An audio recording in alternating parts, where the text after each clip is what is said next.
So it's possible that over the last couple of months, you're one of the several banks' customers that has got a message to change your PIN, and you've probably wondered what that was all about. Now, just a couple of days back, there was a lot of buzz that was created when State Bank of India went out and blocked 6 lakh ATM cards.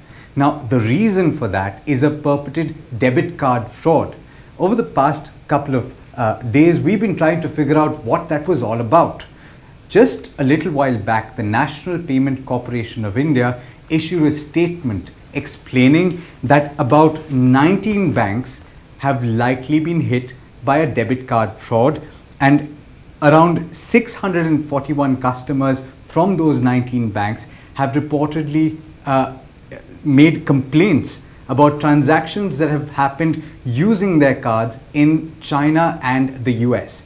Now, we're trying to figure out how something like this could possibly happen, what the scale of that could have been, and for that, we're actually going to be speaking to Udbhav Tiwari, who is a consultant at Center for Internet and Society, and we have with us, of course, Rohit, who's our colleague here at Bloomberg Quint. Rohit, what are we really talking about in terms of what the breach, or how could the breach have actually happened?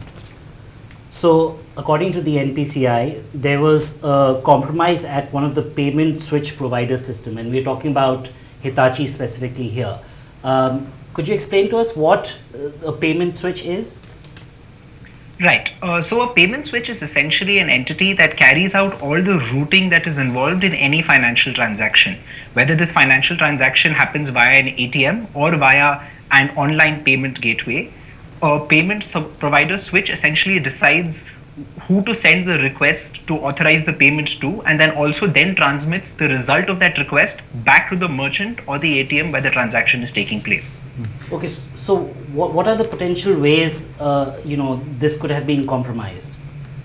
Right. So from what I'm aware, this was specifically, the compromise took place in an ATM. So the various ways in which an ATM can be compromised range both from software as well as hardware. Now, with regard to an hardware, you can essentially gain physical access to an ATM either via a special code or by getting access to the port that allows the ATM to be controlled from a laptop or another special device. And now most of these ATMs run fairly old operating systems such as Windows XP, or possibly even like operating systems older than that, right? So then you install a sort of malware on the ATM that allows the hacker to gain control over not only the operation of the ATM, but also the details that the ATM processes. Right. Now in this case, but yeah.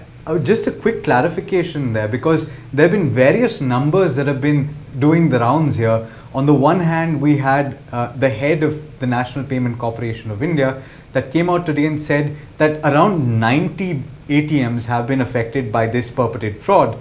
And somebody else, now we spoke to Hitachi earlier today, and what they said is that they've been asked to investigate 30 of the ATMs that they managed. So are we talking about each ATM being targeted separately, or are we talking about something that is more broad based?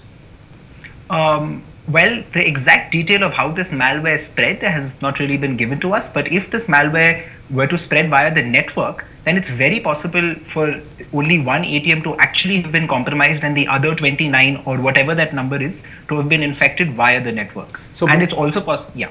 So, but does this have to be done locally?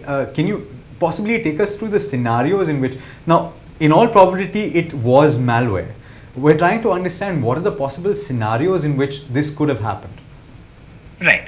So the most simplest scenario that occurs to me is that a hacker gains physical access to the ATM, manages to install the malware onto the ATM by either gaining physical access to the port that is normally located at a location behind the ATM or at a secure location within the ATM, or somehow or the other manages to gain access to the PIN for carrying out basic administrative tasks on the ATM. Now, once this malware is installed onto the ATM, the malware is most often pre-programmed to both spread itself as well as to gather information. Okay. Now, once this starts taking place, normally because the ATM is also connected to a network, which can by extension also be connected to the internet, the hackers or the malware producers merely need to wait in front of a terminal and then wait for all of this data to start coming in. Right. So if we're trying to understand, Rohit, what could be the scale of it? Because as of now, we've been told that only about how many 600 odd customers have registered complaints, but it could extend to 3.2 million. Yeah. And so SBI has gone ahead and blocked 6 lakh ATM cards. And when we spoke to the management earlier today, they said that they didn't want to wait and send messages out to people saying change your PIN, because they didn't know that something could happen in the interim, right? So, and but you're also talking about, Hitachi has a huge network of ATMs across the country. If you're saying essentially that an attacker needs to basically attack one ATM and that malware could spread throughout the network, is the rest of the network also probably vulnerable? So that definitely depends on the nature of the malware as well as the systems that are present on the rest of the network. It's possible that some of the ATMs may have more newer operating systems running on them that would have been patched against this malware, and it's also possible that the network may also have some inbuilt security measures that will prevent the spread of the malware.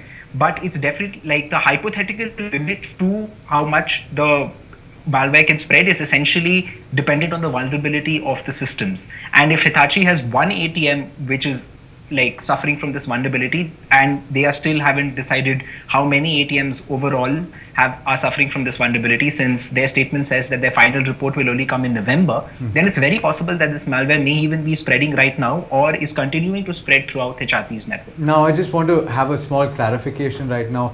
Hitachi has very categorically said that its systems are clear and there has been no instance of a breach of their systems. We're only quoting reports that have come out that suggest that Hitachi is where the problem originated. Even the NPCIL has said that it's one switch provider and it doesn't say which one. So we're trying to establish how this could have happened and the extent of the problem. Now, what you're essentially saying, if I got you right, is that there's no real way of determining the extent of it till the audit is done. Yeah, exactly, right. I mean, it depends on, now the reports do say that there was a preliminary report that has already been submitted to the RBI regarding this attack. But until this audit is complete and it's being carried out by an entity that's been certified by PCI DSS, which is the international standard for secure credit card transactions, and until that is complete, there's no real way of knowing how it spread, whether the ATMs that can possibly be affected by this have been patched or not, because until you really know that, there's no real way to say that now this has stopped or is not going to progress anymore. Right. So what you're essentially saying is that it could be occurring as we speak right now.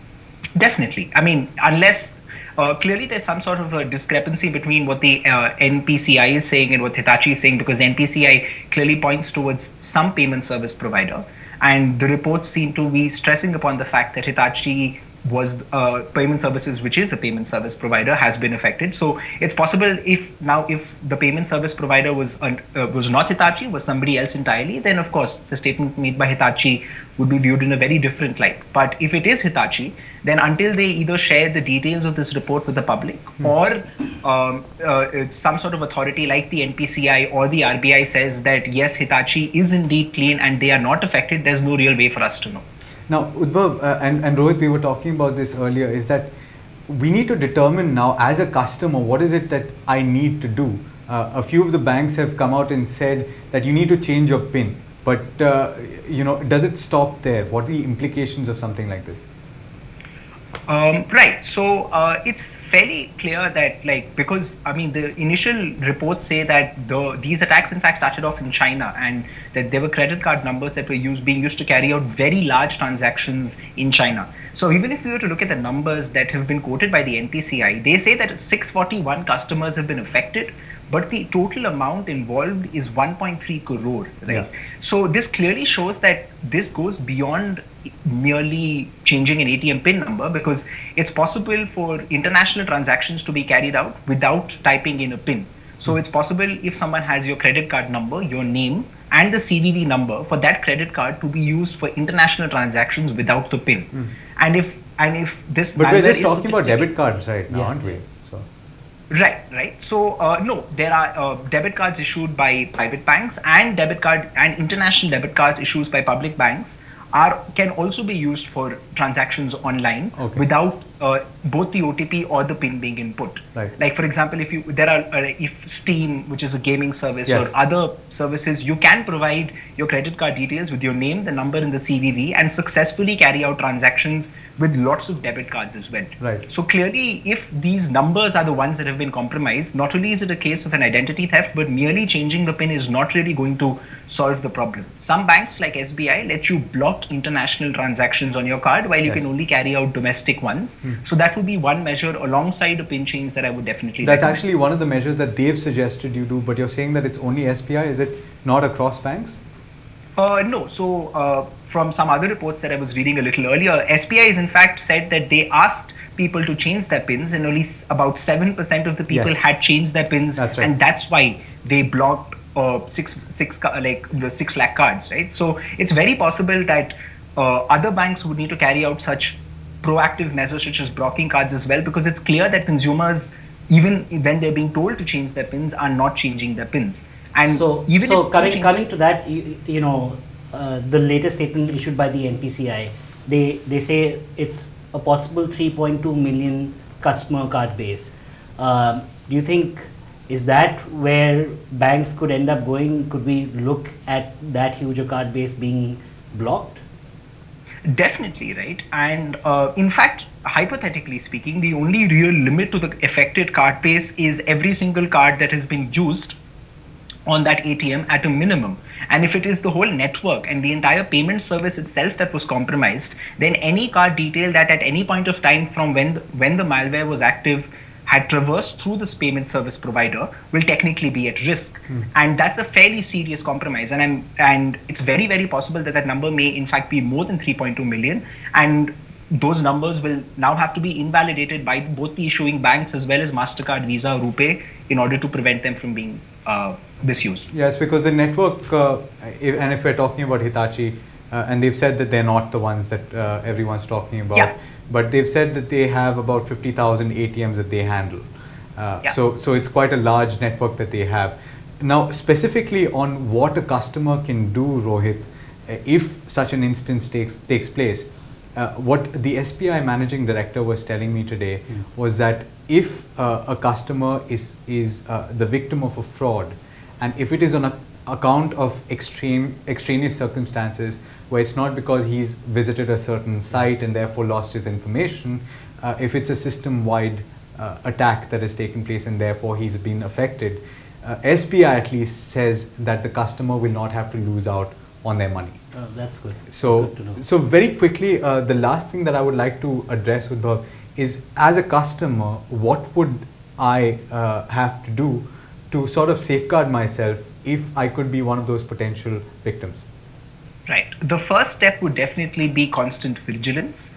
A customer should definitely monitor their bank records. Currently, people get SMSs and get email notifications for a single transaction made on their account. So if you get any suspicious message or email, or you should also check your bank records generally for a transaction that you don't think you carried out, then the first thing that customers should do is inform the bank and block the card from which that transaction had been carried out, because that will prevent the harm from occurring in the future. And they can also use this as proof of the fact that they intimated the bank and therefore are not liable for this security breach, and therefore will be protected from any financial loss. Fantastic. All right, that brings us to an end of this conversation, but we're going to have a lot more to discuss about this, the likely fallouts of it, and similar situations that have possibly occurred outside India and how those regulators have dealt with this situation. Join us later to discuss more on this topic.